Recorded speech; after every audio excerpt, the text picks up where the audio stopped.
Good afternoon. Is it afternoon? I don't know, but I know it is time for. It's time for holidays. And here at NP Weiss, we care a lot about the holidays, especially as it relates to your parenting plan.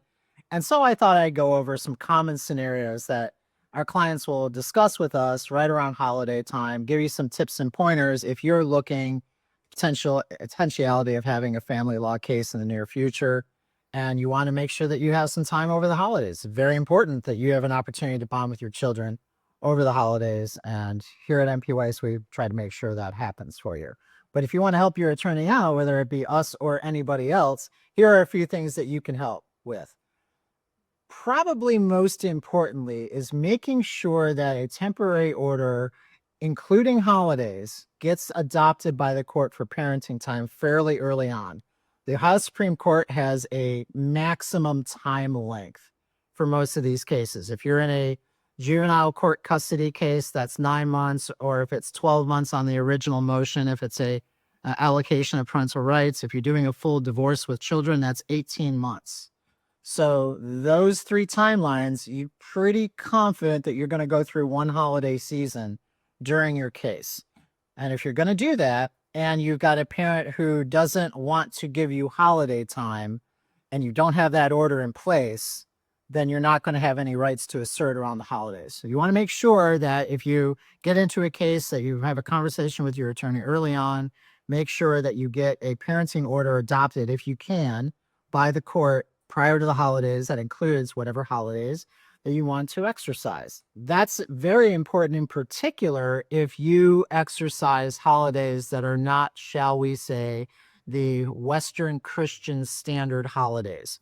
Most courts, they have a standard parenting time schedule that includes holidays on them. You should probably not be surprised to learn that that's all the Western standards. You got Halloween, Thanksgiving, Christmas, New Year's, Easter, the various Monday holidays like Memorial Day and Labor Day and so on. And that's it. So if you are a Muslim and you practice Eid and Ramadan, if you are Jewish and it's Rosh Hashanah or Hanukkah around the holidays, it's important that you have a conversation with your attorney and make the court aware that you exercise holidays that are not on their standard schedule so that they can take that into account. And generally speaking, they will accommodate you. You just have to figure out how to make that work with the other parent. Hopefully, the two of you practice the same holidays and you can figure out how to split them, but that is not always the case. Sometimes the parents will be in different religious traditions, and that will create some complexity that you want to make your attorney aware of early on. Also important around the holidays is travel. If you have two parents that are living far enough apart that you have to consider planes or you have to consider long car rides, get your schedule out early. Make sure that you have planned for any extraordinary travel like a plane, that you've given the other parent copy of the plane ticket, the flight numbers, the dates of departure, whatnot, and that you make plans for exchanges or provisions at the airport. If you have one parent going to one airport and dropping the child off with the airline, as the child is going to be traveling as an unaccompanied minor, where the airline will provide a professional to accompany with the minor and kind of watch over them while they are in transit. If both parents agree to that and the child is old enough that the airline will take them, that age varies, by the way, but nevertheless, if the child can travel that way, that's going to mean you're going to have to arrange for them, both parents, to be on time at the destination and where they're leaving from, so that you can connect with the airline and get the child smoothly through that transit. If you are not using unaccompanied minor, then you have to make provisions for additional tickets so that somebody can go back and forth with the child. And of course, half of that travel is going to probably be without the child. So just be ready for that and the expense connected to that.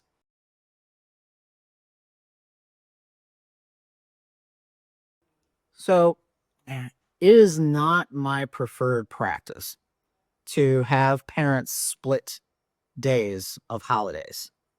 First of all, the court will do whatever you want. If that's what both parents agree to for holidays, they will adopt that order. I usually do not recommend it because you have to remember that this has to last for years to come.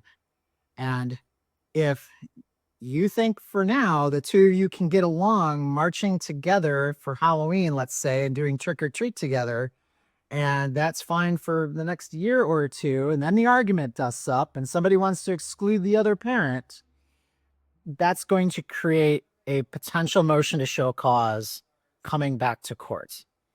And I would say the opportunities for motions to show cause when you are splitting a day are increased, especially if the two of you are together during any of these celebrations, trying to have a shared Thanksgiving, let's say, where both sides of the family are all together and the children are present. If it works, it's wonderful. But in a X kind of situation, I would suggest to you that any opportunity that the two of you have to share an event creates the opportunity for conflict. And that would then create the opportunity that somebody is going to be excluded from that event, feel upset about it, and wish to file a motion. The court standard is that you alternate holidays. So if one parent's getting Thanksgiving, the other one's getting Christmas Eve, then the person with Thanksgiving is getting Christmas Day, and then New Year's Eve, New Year's Day goes back to the person who had Christmas Eve, let's say. And then the following year, it's all reversed. It's going to be flip-flopped each year. Will you get everything you want all in the same year? No, but you're never going to get everything you want in any parenting plan. So I would suggest to you that this is a much safer solution and that both of you can exercise relatively reasonable amounts of holiday time, and whatever you missed on this year, you'll get it next year. Much safer to not have the opportunity to fight. But if you do fight, and if somebody's going to keep you away from a holiday time that you have a right to, you are entitled pursuant to some court order, it's Christmas Day. Courts aren't open. You can't file a motion. Judge isn't going to take a phone call. And therefore, calling your attorney on that day isn't going to get you much farther either. Even if you could get them on the phone. And I'm not going to be likely to answer short of like police level emergencies. And then I'm going to suggest you call the police instead of me. But nevertheless, even if we had that conversation on Christmas Day, I can't file the motion until the following morning. And even then, is the court going to rule on it on the 26th? Probably not. It's possible, depending on the rare circumstance, that a court is aware of the intention of somebody to withhold and is prepared for that motion to show cause to come in and issue a quick ruling. Yeah, but that's a lot of ifs.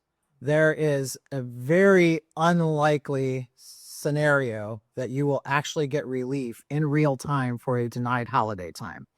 What you should be doing instead is documenting the hell out of it. You should make your requests in plain, simple language. State when you're going to be somewhere. I'm entitled to this time. I'll be there at 6 o'clock to pick up. Let them ignore you. Let them be the ones who say no because of unreasonable reason. Make them write it down. So then even if you have a conversation on the phone with somebody and they tell you this on the phone, go right immediately to a text message, to an email, if you're on Our Family Wizard because you have a case already. Whatever it is I'm just memorializing the conversation that we had. I just asked you for our Christmas Day parenting time that I have a right to pursuant to the order, and you said no. And then if they ignore you, they're acknowledging it. If they answer and say something different, so, okay, I'll be there to pick up my time. Put it in writing. Document that these things happen so that when you eventually do get to court on your motion to show cause, you will have not only made your attorney's life easier, but you will have made it much more likely that you will be successful holding the other party in contempt and having a consequence that comes from that, whatever that consequence might be. But remember, all of this is secondary to focusing on your relationship with the children. This is an opportunity for you to spend quality time and make memories in a way that hopefully will last for all of your children's lives. Don't let your drama, shall we say, and your fight over the parenting plan with your ex interfere with what's most important about the holidays. And happy holidays from NP Weiss.